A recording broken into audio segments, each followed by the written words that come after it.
우리는 계속해서 하나님의 음성을 듣는 성경의 인물들, 그들이 처음 하나님의 음성을 들었던 장면을 통해서 우리도 비슷한 상황 가운데서 주님의 음성을 들을 수 있고 그 음성이 무엇을 의미하는지를 함께 간접적으로 경험하기를 원합니다. 오늘은 기드온이 처음 하나님의 음성을 들었던 시간, 그 시간은 그가 가장 초라함을 느낄 때입니다. 우리는 어쩌면 현대인이 가지고 있는 가장 부정적인 주 정서를 따지라고 하면 하나는 불안감, 그리고 또 하나는 초라함입니다. 불안감은 어떤 예측할 수 없는 미래, 통제할 수 없는 일들에 대한 걱정이 불안감이라면, 초라함은 내 자신이 너무나 약하고 작다는 것을 깨닫는 것입니다. 그럼 왜 이 초라함이 점점 많은 사람들의 마음 가운데 임하느냐? 그것은 우리가 너무 작아져서가 아니라 세상이 너무 커져서 그런 걸 수도 있어요. 옛날에 사람들이 살던 소위 말하는 세계는 마을을 크게 벗어나지 않았습니다. 농경 사회만 해도 어떻게 돼요? 평생 마을을 벗어나지 않았던 사람도 있어요. 그 사람에게는 그가 경험하는 세상은 가족과 마을에 있는 사람들 뿐입니다.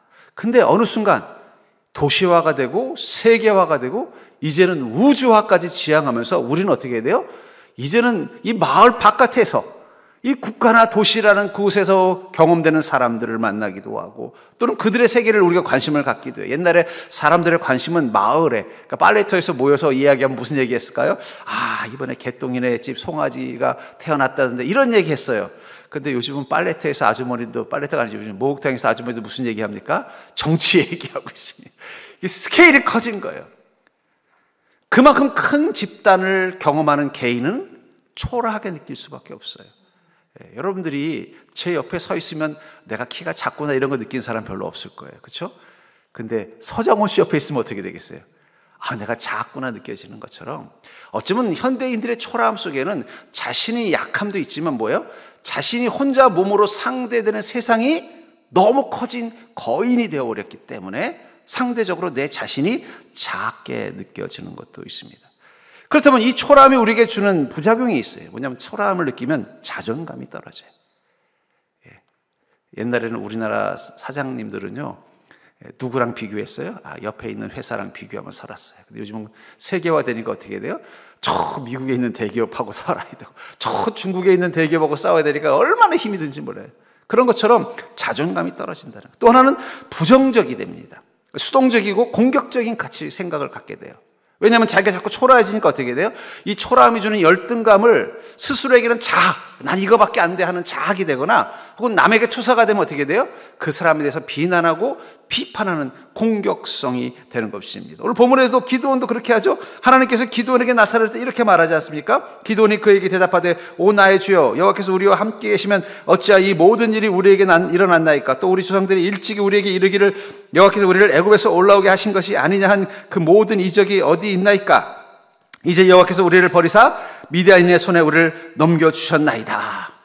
지금 기드온은 어떤 상황이냐면은 이 미디안이라는 국가가, 미디안이라는 민족이 끊임없이 이스라엘을 괴롭히던 시절이에요. 근데 이 미디안은요 아주 교묘해서 평소 때는 안 괴롭혀요. 가만히 있다가 가을이 돼서 농사를 거두기만 하면 어떻게 되느냐? 군대를 끌고 와서 사람도 별로 죽이지 않아요. 그냥 놔둬요. 재물만 싹 가져가는 거예요. 전형적인 경제전쟁입니다. 경제전쟁. 요즘도 세계를 보면요 다 근원 속에 뭐가 있냐면 경제가 있는 거예요. 미국이 왜 이렇게 예전 같지 않냐? 미국이 힘들었어 그래. 미국도 힘드니까 자꾸 어떻게 돼? 야 중국 하면서 막 야 한국 하면서 계속 주변 나라에서 어떻게 해요? 자기에게 돈 달라고 막 하는 거예요. 중국도 마찬가지고. 이 시대는 더 심했습니다. 그러니까 이 미디안은 어떤 사람들이었느냐? 그 이스라엘을 싫어하잖아요. 미디안도 이스라엘도 다 똑같은 아브라함의 후손들입니다. 근데 왜 이스라엘을 공격하느냐?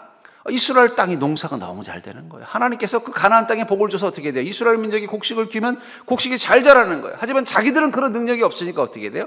야, 요즘 보니까 이스라엘에서 벼 추수하고 있다더라, 밀을 추수하고 있다더라. 그러면 군대를 소집해서 우르르 가서는 어떻게 돼요? 곡식을 싹 빼앗아가 버리는 거예요. 그러니까 어떻게 돼요? 이 곡식을 추수할 때만 되면 이스라엘 민족은 근심과 걱정이 많아지는 거예요. 그러니까 오늘 본문도 마찬가지입니다. 이 기드온이 야, 이 곡식 이거 잃어버리지 않으려면 어떻게 해야 되나 고민하다가 생각해낸 꾀가 뭐냐? 바로 타작마당 구석에 있는 포도주 틀, 한번 영상을 한번 보여줄까요? 저렇게 생겨서 땅을 파가지고 우리처럼 이렇게 포도주를 조금 먹는 게 아니라 그들은 물 대신에 이 포도주를 쓰기 때문에 꽤 커요. 그걸 이렇게 마치 옆에 조그만 아이들 풀장처럼 만들어 놓고는 숨어서 어떻게 해요? 그날 밀을 조금씩 뽑아가지고 뭐 밀을 한 단 가져오면 그날 밤새 몰래도록 또 탈곡하라고 또 탈곡을 해서 그걸 또 어떻게 해야 돼요? 창고에 넣어놓으면 미디안 사람들이 와서 싹 훔쳐가니까 여기저기 숨겨놓는 거예요. 들킬까봐 고개를 숙이고 조용히 한밤중에 하든지 아니면 모두가 잠들어 있는 더운 한낮에만 이렇게 탈곡을 하면서 자기 자신이 얼마나 초라해졌겠어요. 자기가 애쓰고 수고해서 거둔 곡식을 마음대로 기쁘게 차장마당에서 거두는 것도 아니고 그 구죽의 포도주 틀 속에 숨어가지고 그 탈곡을 하고 있는 자기 자신이 얼마나 힘든지 원망이 나고 뭐라고요. 하나님께서 계시다면서 왜 우리가 이런 초라함을 경험해야 됩니까? 하는 원망하는 마음이 생겼다. 그 초라함 속에 있었더라는 거예요. 근데 그 초라함, 가장 초라함을 상징하는 그 포도주 틀, 타작마당도 아니고 그 타작마당 구석지에 있는 포도주 틀에 몰래 숨어서 그가 거둔 밀을 조금씩 수확하고 있는 그때 하나님은 나타나셔서 뭐라고 그에게 말씀하시느냐? 큰 용사여, 여호와께서 너와 함께 계시도다. 지금 자기가 어떤 상황이에요? 너무 초라한 상황이라는 거예요. 숨어서 겨우 탈곡 조금 하고 있는 상황. 그 미디안이 두려워서 어쩔 줄 몰라고 숨어있는 나에게 정작 하나님이 오셔서 큰 용사라고 말씀하신다는 것입니다. 우리도 우리 인생 가운데 이 기도원과 같은 상황이 있어요. 내가 감당할 수 없는 인생의 문제들이 와서 나의 기쁨을 싹 뺏어가는 거예요. 마치 미디안 군대가 열심히 추수해 놓았으면 쳐들어와가지고는 창고에 있는 곡식이랑 곡식은 다 빼앗아가는 것처럼 내가 열심히 살아서 얻어오는 기쁨들을 또 세상의 문제와 환란이 와서 싹 빼앗아가는 걸 느낄 때마다 우리 자신이 너무 거기에 저항할 수 없는 작고 초라한 존재로 느껴질 때가 있다는 거예요. 그때 하나님께서 우리에게 오셔서 이렇게 말씀하신다는 거예요. 너는 큰 용사다. 그렇다면 차라리 기도원이 좀 뭔가 용기를 가지고 있을 때, 아니면 기도원이 당당하게 야 우리 이러지 말고 미디안하고 한번 싸워보자 이럴 때 나타나셔서 큰 용사라고 말했으면은 더 이 기도원이 힘을 얻었을 텐데, 자기가 가장 초라하게 느껴지는, 가장 비겁하고 겁쟁이처럼 느끼는, 찌질이처럼 느껴지는 이 시간에 와서 큰 용사라고 말씀하신 이유가 뭘까요? 분명히 여러분들도 그럴 때가 있을 거예요. 주님, 내가 이거밖에 안 되네요. 내 자신을 보니까 너무 초라한 거예요. 내가 아무리 애를 써도 내 인생의 기쁨을 거둬들일 수 없는 연약한 존재. 내가 감당해야 될 인생의 문제가 너무 커서 매일매일 마치 그 포도주실에서 몰래 숨어있는 것처럼 내 마음속에 숨어서 두려워하고 근심하는 마음 가지고 있는데, 정작 주님은 내게 나타나셔서 뭐라고 말씀하신다는 거예요? 너는 믿음의 큰 용사라고 말씀하신다는 거예요. 옆 사람 보기 살까요? 거울 보면 찌질이지만 주님 눈에는 큰 용사이십니다. 내가 나를 보면 찌질이에요. 너무 초라한 내가 보여요. 그런데 정작 주님은 뭐라고 말씀하신다는 거예요? 큰 용사라고 말씀하신다는 거예요. 내 자신이 초라하게 느껴지는 이 시간, 왜 하나님께서는 나를 불러서 큰 용사라고 말할까요? 어쩌면 이번 명절 또 여러분들의 마음이 초라해진 분도 있을 거예요. 그렇죠? 아까도 말한 것처럼 결국은 우리의 초라함의 원인은 우리가 접하는 세상이 너무 커졌기 때문이에요. 또 그 얘기를 하더라고요. 빈부격차가 점점 심해지면서 또 그 초라함을 느끼는 사람들이 많대요. 유독 한국 사람들이 더 심하다는 이유를 뭐라고 말하냐면은, 저 유럽은요, 부자들이 사는 세상과 가난한 사람, 평범한 사람들이 사는 세상이 전혀 다르대요.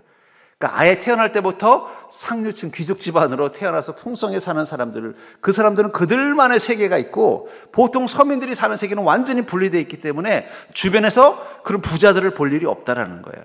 근데 대한민국은 좀 다릅니다. 명절 때 가보면요, 동네 찌질했던 친구가 갑자기 성공을 해서 재벌이 돼 있고 자기는 여전히 평범하게 살고 있는 거예요. 형제들 중에도 어떤 형제는 잘 돼가지고 뭔가 잘 나가고 뭔가 성공하고 있고, 나는 근근히 살아가는 존재가 돼 있는 거예요.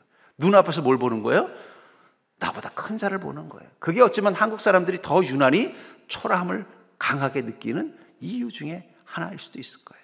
그런 의미에서 어쩌면 이번 명절은 우리에게 또 초라함을 느끼게 만드는 시간일 수도 있었을 거예요. 야, 쟤 공부 나보다도 못했던 녀석인데 얘는 어떻게 잘 풀려가지고 저렇게 잘 나가고, 난 여전히 그냥 평범하게 그냥 근근히 살아가나. 저 녀석, 저 사촌 동생, 쟤 참 사고 치던 녀석인데 어떻게 저렇게 잘 돼가지고 그냥 하는데 나는 이거밖에 안 되나. 내 안에 초라함이 밀려올 수 있다는 거예요. 그때 주님의 그 음성, 주께서 나를 불러 깨우시는 그 음성은 무슨 의미인가? 전 여러분들이 그것을 깨닫는 자가 되길 주님 축복합니다. 내 자신이 가장 초라하게 느껴질 때 주님은 나에게 뭐라고 말씀하시냐면 지금이 바로 주님의 음성을 따를 시간이라고 말씀하신다는 거예요.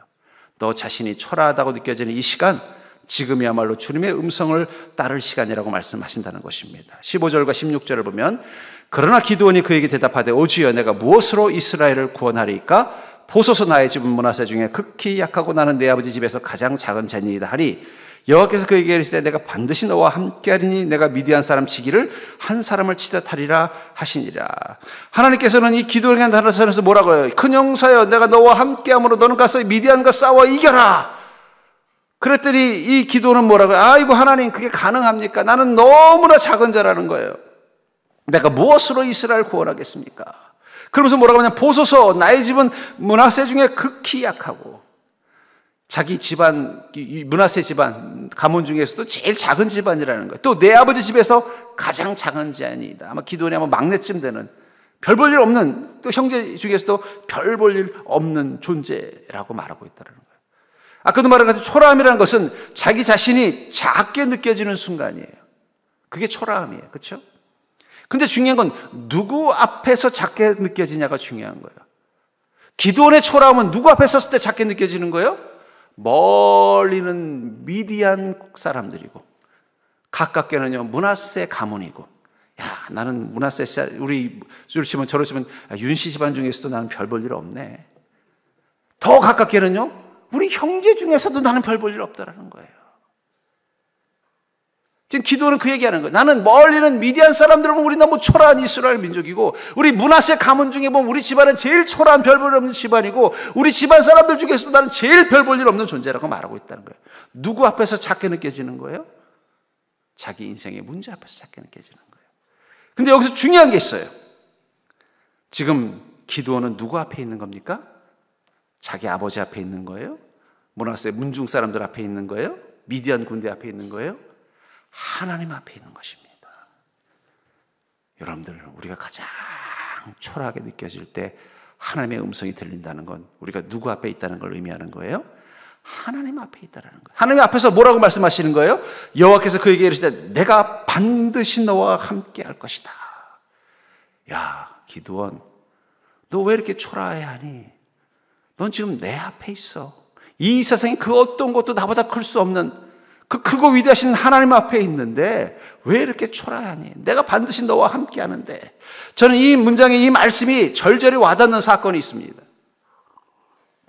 제가 어릴 적에 살던 동네에 조그만 놀이터가 있었어요. 이 놀이터에는 이제 동네 애들이 다 와서 노는 곳입니다. 근데 그러면 뭐 애기들도 있고 큰 애들도 있고 하잖아요. 또 자기들끼리도 보면 은근히 서열 싸움이 있습니다. 그러면 힘센 놈이 먼저 그네 타고, 힘센 놈이 먼저 시소 타고, 힘센 놈이 먼저 미끄럼 타요.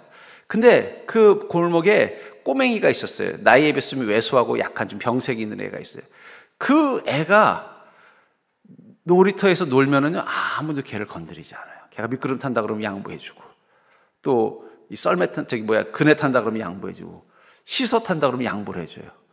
왜냐면 걔한테는 그 골목에서 제일 힘센 형이 있거든요. 걔는 이제 태어날 때부터 좀 병색이 있어가지고 좀 매서하고 말라요. 그러니까 아마 그 형이 어떻게 돼요? 더 신경을 써주는 거예요. 그러니까 만약에 골목 놀이터에서 걔가 놀다가 뭐 문제가 생기면 어떻게 돼요? 그 형이 오는데 그 형이 그 동네에서 힘이 제일 센 형이거든. 그러니까 그 형이 무서워서 어떻게 돼요? 그 꼬맹이를 아무도 못 건드리는 거예요.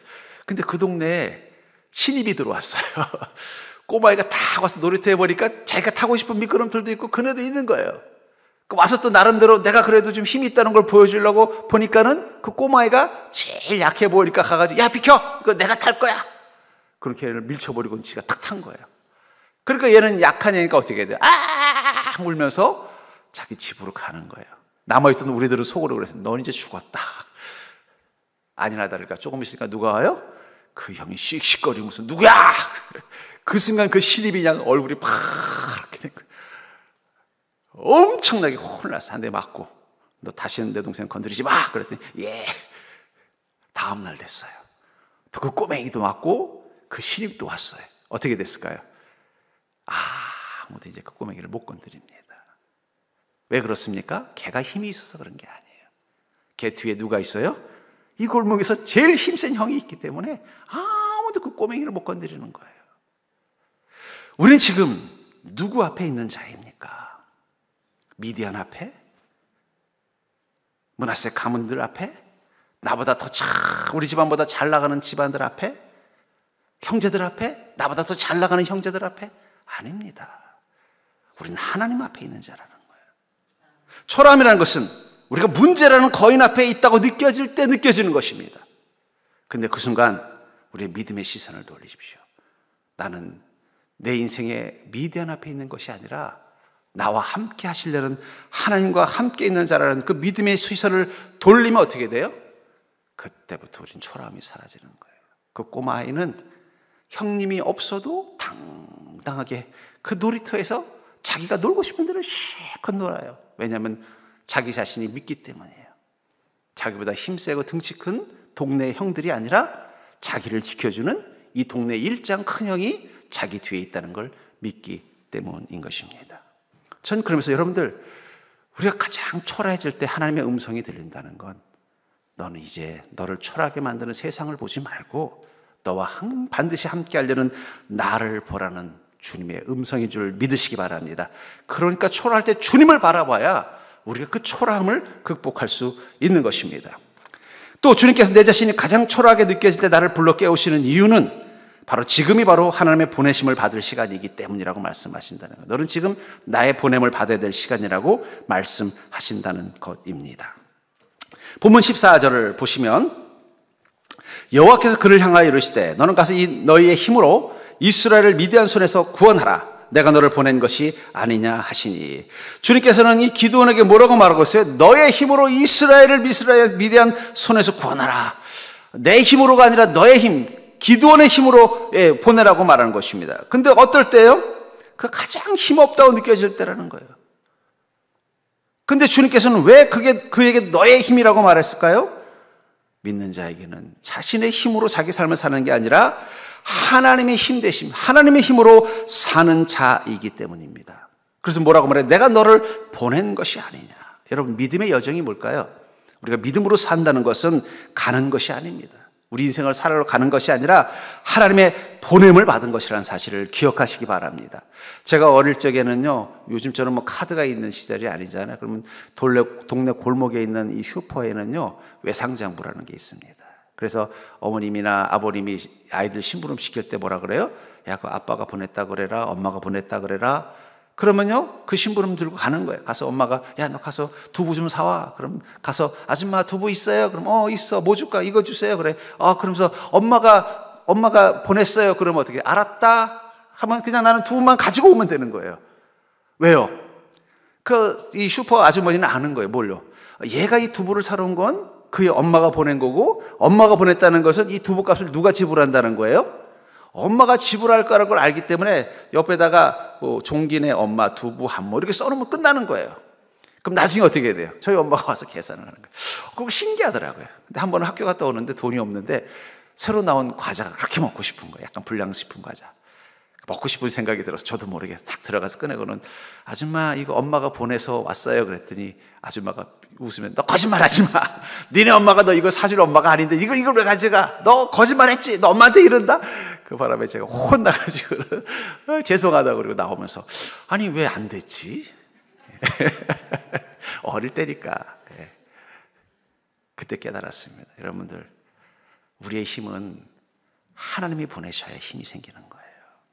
하나님이 보내신 길을 가야 힘이 생기는 것입니다. 지금 이 기드온은 어쩌면 가장 초라한 시간, 자신이 가장 약한 자라는 걸 깨닫는 시간이지만, 중요한 건 그를 하나님이 부르셨고 하나님이 그를 어떻게 한다는 걸, 내가 너를 보낸다고 말씀하시는 그 순간 그는 가장 강한 자가 되는 것입니다. 여러분들, 우리는 우리 힘을 키워서 세상 가운데 초라해지지 않으려고 애를 써봤자, 제가 요즘 절망하는 것 중에 하나가 뭔지 아세요? 사람들을 연구하면서 전문가들이 하는 말이 뭐냐면, 유전자의 힘이 그렇게 세야 돼요. 어떤 자녀를 좋은 대학 보낸 분에게, 아니 어떻게 좋은 데를 보냈습니까? 그랬더니 그분이 이제 의사인데 그러더라고요. 그 유전입니다. 공부 잘하는 것도 유전이래요. 노력하면 조금 도움은 되지만 절대 공부 아주 잘할 수 없다. 유전이라는 거예요. 운동도 마찬가지죠. 요즘 보면은 다 스포츠 잘하는 사람들 보면 다 운동선수 2세들이 스포츠를 잘해요. 물론 부모님이 옆에서 서포팅 해준 것도 있지만 뭐예요? 유전적으로 가지고 나는 거예요. 요즘 참 낙심이 됩니다. 너무 유전의 힘이 크다는 걸 느끼고. 그런 것처럼 우리 힘으로 뭔가 우리 인생을 바꾸는 데는 한계가 있어요. 어쩌면 지금 우리가 살고 있는 이 모습이 내가 가지고 있는 잠재력으로 할 수 있는 전부일 수도 있다는 거예요. 왜 나는 이렇게밖에 못 사는가? 왜 나는, 여러분 미안하지만 30년, 40년 전 돌아가서 여러분들이 고등학생 돼도 그렇게 성적 많이 올라가지 않을 거예요. 물론 지금보다 열심히 하니까 조금 등수는 올라가겠지만 갑자기 여러분들이 뭐지 서울대 가지는 않는다는 거예요. 유전적인 게 있다. 우리 몸이 가지고 있는 한계가 있다는 거예요. 그렇기 때문에 우리 자신을 변화시켜서 뭔가 내 인생을 바꾼다는 건 제한적일 수밖에 없어요. 근데 중요한 게 있다는 거예요. 하나님이 나를 보내셨다는 사실이에요. 그게 그것을 바꾸는 것입니다. 저는 성경의 인물들을 보면서 왜 그들의 삶의 변화가 일어난 포인트를 보면요, 하나님께서 그들의 인생 가운데 나타나셔서 그들을 보내십니다. 아브라함을 하란 땅에 있던 아브라함을 가나안 땅으로 보내십니다. 그리고 아브라함은 그 말에 순종하고 가나안 땅으로 가요. 그럼 가나안 땅에 가서 아브라함 다른 일 했습니까? 저는 아브라함이 가나안 땅에 성을, 도시를 만들었다는 얘기도 없어요. 그렇으면 지금도 아브라함이라는 성이 있어야 돼요. 없잖아요. 뭐 거대한 성전을 만든 것도 아니에요. 그냥 주님의 보내심을 따라 가서 주님의 보내심에 맞게 사는 시간들을 살았던 것입니다. 그래서 하나님은 그 아브라함의 가문을 어떻게 해요? 위대한 가문으로 바꾸어 놓으신 것입니다. 전 그러면서 여러분, 주님의 음성이 지금 가장 초라하게 느껴지는 이 시간 내게 임한다는 것은 하나님께서 나를 보내는 시간이라는 것입니다. 그리고 하나님께서 나를 보내신다는 것은 이 초라함을 벗어나서 하나님의 은혜를 누리는 땅으로 가게 만드는 하나님의 능력이 된다는 거예요. 출애굽기 4장 10절부터 13절에 보면은 모세도 자기 인생의 가장 초라한 시간에 하나님을 만납니다.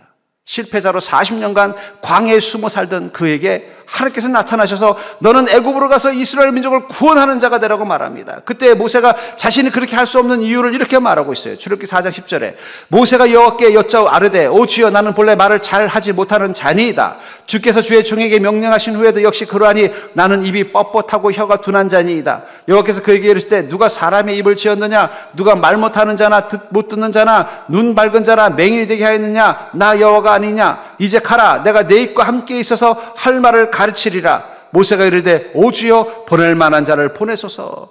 모세가 기껏해서 자기가 갈 수 없는 이유를 말하는데 뭐라고 말해요? 하나님, 제가 말 주변이 없어요.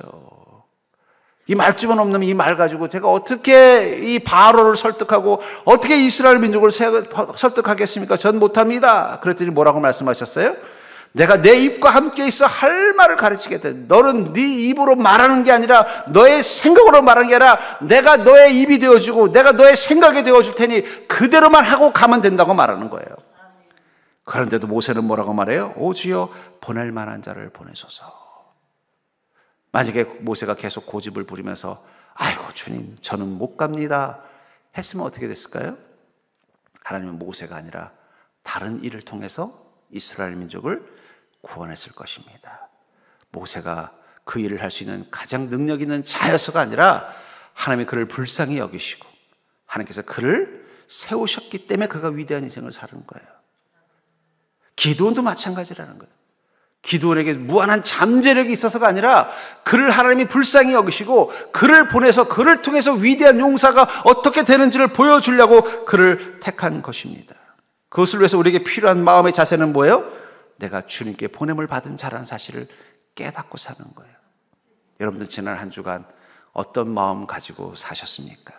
우리가 믿음으로 산다는 건 우리의 생각과 판단을 따라 가는 게 아니라 하나님께 보냄을 받는 거예요. 아브라함이 가나안 땅 가서 대단한 일을 한 게 아니라고 말씀드렸잖아요. 거기 가서 도시를 만들었습니까? 멋진 교회를 지었습니까? 많은 사람들에게 복음을 전했습니까? 그는 그저 주님이 보내신 그곳에서 주님이 머물라는 명령을 따라 날마다 주님의 이름을 부르는 믿음을 가지고 자기 가족들을 돌보고 자기 양떼를 돌봤더니 하나님이 그를 위대한 민족의 조상이 되게 만들어주신 거예요. 저는 마찬가지라고 생각합니다. 주님께서 나를 보내시면 보내신 그곳에 순종하며 간다면 보낼 만한 자를 보내소서가 아니라 나는 지극히 작은 자라고 말하는 게 아니라 주님께서 보내신다면 가겠습니다. 주님의 명령이라면 따르겠습니다라는 그 순종의 마음을 가지고 나가는 순간 어떤 일들이 일어나고 있을까요?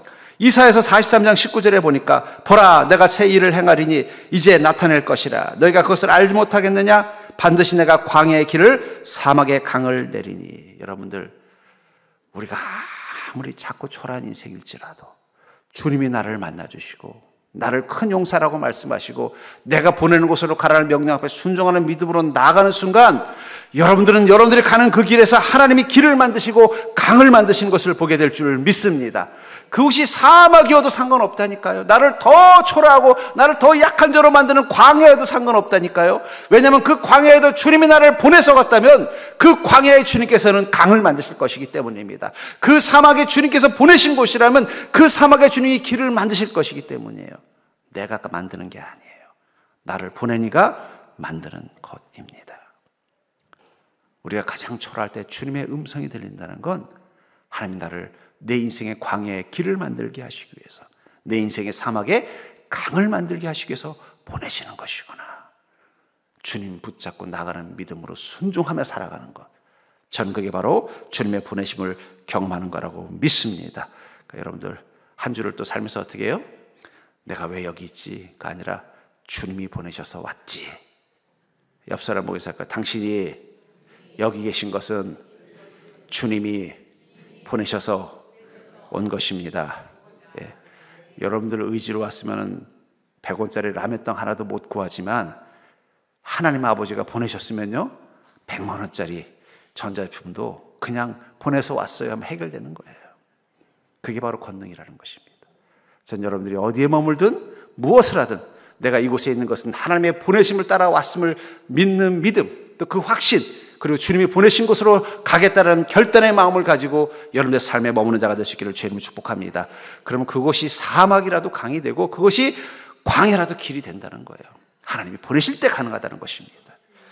세 번째로, 내 자신이 초라하게 느껴질 때 하나님께서 나를 불러 깨우시는 이유는 이제 지금이야말로 타작마당에서 나와 이스라엘 골짜기로 갈 시간이라고 말씀하고 계십니다. 얘야, 너는 이제 그만 너의 타작마당에서 나와서 이스라엘의 골짜기로 가라라고 말씀하신다는 거예요. 33절을 보니까 그때 미디안과 아말렉과 동방 사람들이 다 함께 모여 요단강을 건너와 이스라엘 골짜기에 진진지라. 왜 갑자기 이 사람들이 이스라엘 골짜기에 진을 쳤느냐? 이 이스라엘은 갈릴리 호수와 사마리아 사이에 있는 곡창지대입니다. 이곳이 어떻게 돼요? 추수할 때가 되면 곡식들이 잔뜩 자라는, 우리로 치면 어디죠? 호남 평야 같은 곳, 평택 평야 같은 곳이라는 거예요.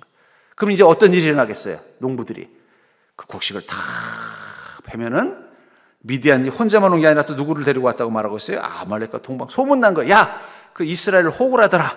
힘없대더라. 지금쯤 곡식 거둘 때가 됐대더라. 야, 가서 싹 훑어오자. 야, 뭐하러 이래? 우린 가만히 있다가 그들이 농사 다 지어놓으면 우리가 뺏어가면 되는데 하고는 어떻게 된 거예요? 그 이스라엘 골짜기에 모여서 그 곡창지대에 있는 곡식들을 다 뺏어가려고 모인 거예요. 근데 이 이스라엘이라는 뜻은 무슨 뜻인지 아세요? 이스라엘이라는 것, 이스르엘입니다. 라엘이 아니라 하나님께서 씨를 뿌리신다는 뜻이에요.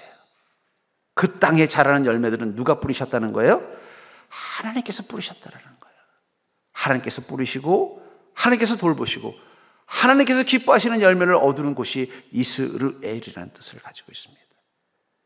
지금 자기 인생에 자기의 수고로 얻어들인 곡식들, 그것도 뺏길까봐 전전긍긍하면서 타작마당 구석지에 있는 이 포도주 틀에 숨어서 그 곡식을 거두고 있는 이 기드온에게 주는 뭐라고 말씀하세요? 너는 언제까지 이 작고 초라한, 너희 아마 분명히 아까도 말한 것처럼 나는 므낫세 집안 중에서도 가장 작은 집안이고 그 집안 가족 중에서 제일 작다는 건 기드온이 가지고 있는 땅도 얼마 안 될 거란 뜻이에요. 이거 뺏기면 굶어 죽게 생기니까 어떻게 돼요? 공유주택으로 숨어서 곡식 거두는 거예요. 이거 따면 곡식 창고에도 못 걷어놓는 거예요. 왜냐하면 이거라도 지켜야만 내가 살 수 있으니까. 언제까지 그곳에 있을 거니? 일어나서 그 넓은 미디안도 아말렉도 동방 사람도 탐내는 그 풍성한 곡식이 자라는 그 이스라엘로 가라는 거예요. 저는 그러면서 우리가 주님과 함께 동행하는 곳은 우리 인생의 타작마당이 아니라 하나님의 타작마당입니다. 하나님이 씨앗을 뿌리시고 하나님께서 은혜로 자라게 하시고 하나님이 기뻐하실 만한 풍성한 열매를 맺는 타작마당을 경험하게 하시기 위해서 하나님은 근근히 살아가는, 나를 위한, 생존을 위한 타작마당에 있는 우리를 이렇게 세워서 이스라엘로 가라고 말씀하신다는 거예요. 저는 그런 의미에서 왜 성령님께서는 한 사람 한 사람 믿는 자의 영혼 가운데 들어오셨을까? 여러분들 이 학원과 1:1 과외의 차이점 경험해 보신 분은 알아요. 저는 과외도 받아봤고 학원도 다녀봤습니다만 확실히 과외 선생님께 배우면 효과가 더 좋습니다. 하나님께서는 왜 그냥 일주일에 한번 이곳에 성령이 딱 나타나셔서 여러분들에게 일주일치의 말씀 다 전해주고 그리고 나가서 여러분들의 삶 속에서 살라고 말씀하지 않고 성령께서 한 사람 한 사람의 영혼 가운데 늘 함께 계시면서 여러분의 삶 속에서 말씀하시는 이유가 뭘까요? 그건 여러분들이 여러분들의 타작마당에서 나와서 여러분들을 위해서 준비하신 그 이스라엘로 가길 원하시는 거예요. 이 이스라엘에서 이 아말렉과 이 미디안과 이 동방 사람들로부터 이 풍성한 하나님이 뿌리신 열매를 이 거두는 이 복된 일을 위해서 하나님은 유일하게 이 기드온이라는 사사를 부른 것입니다. 야, 기드온 가. 거기 가면 삼손도 기다리고 있고 입다도 기다리고 있으니까 같이 싸우라고 말씀하신 게 아니라 너 혼자서 그 미디안을 한 사람 두들겨 패듯이 패게 해줄 테니까 너 혼자 가라는 거야. 네가 감당해야 될 이스라엘, 네가 지켜야 될 이스라엘, 네가 누려야 될 축복의 이스라엘을 네가 차지하는 자가 되라고 말씀하고 있다라는 것입니다. 그리고 기드온은 그 음성을 듣고 이스라엘로 갔어요. 그 수많은 적군들 앞에서 하나님은 이것도 많다. 300명만 데려가서 싸워라. 그래야 네가 이 이스라엘을 내가 준 선물이라고 사람들이 믿지 않겠니? 저는 그것을 보면서 최근에 읽은 책 하나가 생각났어요. 그 미국의 팔란티어라는 이 회사를 운영하는 CEO인 피터 트리라는 사람이 쓴 제로 투 완이라는 책입니다. 제가 그 책에 관심을 보는 걸 우연히 이제 그 강연을 EBS에서 봤는데 그 사람이 그 말을 하더라고요. 경쟁하지 마시고 독점하십시오. 그 말이 되게 와닿아서 무슨 내용인가 한번 읽어봤어요. 그러니까 무슨 얘기냐면 성공하는 기업가들은 경쟁하지 않는다는 거예요. 쉽게 말하면 비슷한 걸 만드는 저 기업하고 나도 똑같이 만들어서 내가 앞장서야지 그런 게 아니라 남들은 안 만드는 제품, 남들은 안 하는 사업 그걸 찾아서 그걸 한다는 거예요. 그럼 그건 어떻게 돼요? 경쟁할 대상이 없으니까 어떻게 독점이 된다는 거예요. 근데 저는 그게 단순히 기업만의 이미지가 아니라 우리 개인의 삶도 마찬가지라고 생각합니다. 왜 우리가 자꾸 초라해져요? 경쟁하려고 하니까 초라해지는 거예요. 경쟁하려고 보니까 나보다 더 잘 달리는 거예요. 경쟁하려고 보니까 나보다 더 머리가 좋은 거예요. 경쟁하려고 보니까 나보다 더 수완이 좋은 거예요. 그럼 어떻게 돼? 늘 내가 초라해지는 거예요. 하나님은 우리가 세상 다른 사람들과 경쟁하길 원하는 게 아니라 독점하길 원하는 거예요. 너만의 길을 가길 원하신다는 거예요. 그러니까 그 얘기는 뭐냐면 독점하라는 얘기는 나만 하겠다는 뜻이 아니라 남들이 가지 않는, 남들이 비교할 수 없는 너만의 사업, 너만의 방식으로 너만의 길들을 만들어내라는 게 그게 그 체육의 핵심 내용이더라고요. 그러면서 이 얘기를 하는 거예요. 그 길을 가기 위해서는 천재성이 필요한 게 아니라는 거예요. 그 길을 가기 위해서 필요한 건 용기다라는 말이 와닿았어요. 근데 여러분, 우리 그리스도인은 우리 인생의 그 초라한 포도주 틀 속에서 일어나서 하나님과 함께 다른 인생들과는 비교할 수 없는 나만의 길을 가는 자들입니다. 그게 그리스도의 믿음의 여정이라고 생각해요. 그래서 성령님은 각 사람 한 사람 가운데 함께 계시면서 너는 이 길을 가고 너는 이 길을 가라고 말씀하시는 거예요. 바울 목사님도 그것을 이렇게 말했죠. 나는 심었고 아볼로는 물을 주었으되 오직 자라게 하시는 이는 하나님뿐이시다. 바울 목사님은 아볼로하고 경쟁할 마음 없었어요. 아볼로 목사님도 바울 목사님하고 경쟁할 마음이 없었어요. 왜냐하면 각자의 하나님이 자신의 길을 가는 이스라엘을 준비해 놓으셨기 때문이에요. 나는 그 길을 가면 되는 거예요. 기드온에게 이스라엘이 있다면 또 삼손에게 이스라엘이 있고 입다에게 이스라엘이 있는 것입니다. 그것은 하나님의 뿌리신 씨앗인 하나님의 계획이 있고 하나님의 뜻이 있는 길을 가는 거예요. 여러분 그리스도인들은요 경쟁하는 자들이 아니에요. 옆 사람이 사는 인생 기웃거릴 필요 없어요. 내가 날마다 하나님과 동행하면서 하나님과 어떤 인생을 살아갈까를 고민하면서 그 길을 가기만 하면 되는 자들이라는 거예요. 그 길을 갈 때 하나님이 어떻게 하신다는 거예요? 우리에게 은혜와 능력을 주셔서 그 일을 그 이스라엘을 경험할 수 있도록 축복하신다는 거예요. 어쩌면 이 기드온이 포도주 틀에 숨어서 곡식을 몰래 거두던 이 놀라운 노하우는 누구에게 배웠을까요? 다른 농부들에게 배웠겠죠. 야, 너 그러다가 수확한 거 다 뺏겨. 나처럼 해봐. 아마 그 동네 사람들 다 그러고 있었을 거예요. 밤에 몰래 포도주 틀에 숨어서 야, 이거는 창고에 넣으면 안 돼. 창고에는 그 못 먹는 겉보리들만 잔뜩 쌓아놓고 이거는 천장에 숨기고 이거는 뒤에 통굴에다 숨겨놓고 티 안 나게. 왜냐면 많이 쌓아놓으면 또 누가 가서 야, 기도원에 지금 쌀이 한 100석 된다더라 이러니까 조금씩만 해서 티 안 나게 해야 돼. 비교하면서 남들과 똑같은 길을 가고 있었던 거예요. 근데 그 길을 가면서 자기가 너무 초라해진 거예요. 근데 주님 뭐라고 말씀하세요? 너는 언제까지 남들과 비교해서 살아가는 그 포도주 틀 안에 갇혀 있을 거니? 나와라. 아무도 이스라엘에 가서 미디안과 싸우려는 마음이 없는 이 시간, 네가 나가서 싸워라. 내가 너를 그곳으로 보낼 테니 가라. 내가 너의 힘이 되어줄 거야. 그 순간 기도는 어떻게 됐어요? 두려움에 초라하는 자가 아니라 미디안이 두려워하는 강한 자로 바뀌는 시점이라는 거예요. 저는 그래서 그 책을 읽으면서 그 생각이 들었습니다. 어쩌면 우리 그리스도인들이 왜 초라함을 느낄까요? 그것은 우리가 성령님과 각자의 길을 가는 인생이라는 사실을 까먹었기 때문이에요. 여러분, 우리는 한 사람 한 사람 성령님께서 준비하신 이스라엘을 향해서 가는 자들입니다. 같은 곳을 향해 가는 자들이 아니에요. 우연히 방향성은 비슷해 보일 수 있지만 그러나 우리는 성령님의 인도하심을 따라 내 인생을 통해서 하나님이 거두고자 하는 열매를 위해서 하루하루 마치 바울 목사님이 나의 달려갈 길을 다 가고 믿음 가운데 선한 싸움을 했다는 것은 나와 함께 하신 성령님이 주신 그 명령을 따라 살아온 인생을 말하는 것입니다. 그리고 의의 면류관이 기다리고 있나니. 전 그러면서 여러분들 지금 우리에게 필요한 믿음의 용기는 뭘까요? 다른 사람의 인생과 내 인생을 더 이상 비교하지 마세요. 하루하루 성령님께서 보내시는 길을, 남들이 가지 않은 길을 간다는 마음. 자꾸 야, 남들은 이렇게 사는데 나는 왜 이렇게 사나? 이런 마음이 들면 더 초라해지는 거예요. 이맘때는 이런 걸 준비해야 된다고 하는데, 그러니까 저 여러분 너무 TV 뉴스 이런 것도 너무 많이 안 보는 게 좋아요. 맨날 그거 보면 어떻게 돼요? 야, 남들은 이렇게 산다더라. 남들은 노후를 이렇게 준비한다더라. 남들은 계속 그게 내 마음속에 뭐가 되는 거예요. 있으면서 그들과 똑같아져야만 내가 잘 살고 있다고 생각하는 거예요. 아니에요.